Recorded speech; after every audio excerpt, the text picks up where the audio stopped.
इसी बीच एक और बड़ी खबर सामने आ रही है। संभल जामा मस्जिद तनाज़े से जुड़ी ये खबर है, जहां सुप्रीम कोर्ट में सुनवाई 2 हफ्ते तक स्टेटस बनाए रखने का हुक्म दिया गया है। सुप्रीम कोर्ट ने अपने हुक्म को 2 हफ्ते के लिए बढ़ाया है। आपको बता दें कि मस्जिद कमेटी की अपील पर यह फैसला दिया गया है। 2 हफ्ते तक स्टेटस ऐसे ही बना रहेगा। हिंदू फरीक ने फैसले की मुखालिफत की है। आपको बताते चले कि इस पूरे मामले को लेकर सुप्रीम कोर्ट में समाअत हुई है, जहां संभल जामा मस्जिद तनाज़े पर सुप्रीम कोर्ट में सुनवाई 2 हफ्ते तक के लिए टाल दिया गया है। स्टेटस बनाए रखने का हुक्म सुप्रीम कोर्ट की तरफ से दिया गया। सुप्रीम कोर्ट ने अपने हुक्म को 2 हफ्ते के लिए आगे बढ़ा दिया है और ऐसे में हिंदू फरीक इसको लेकर काफी चिंतित नजर आ रहा है। मस्जिद कमेटी की अपील पर यह फैसला कोर्ट की तरफ से लिया गया है। 2 हफ्ते तक स्टेटस ऐसे ही बना रहेगा।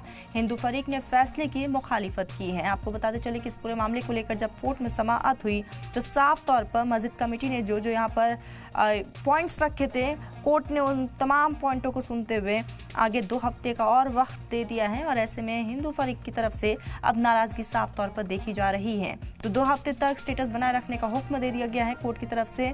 सुप्रीम कोर्ट ने अपने हुक्म को 2 हफ्ते के लिए आगे बढ़ा दिया है। मस्जिद कमेटी की अपील पर यह बड़ा फैसला कोर्ट की तरफ से लिया गया है। तो 2 हफ्ते तक स्टेटस बिल्कुल इसी तरीके से बरकरार रहेगा, कोर्ट ने यह हुक्म दिया।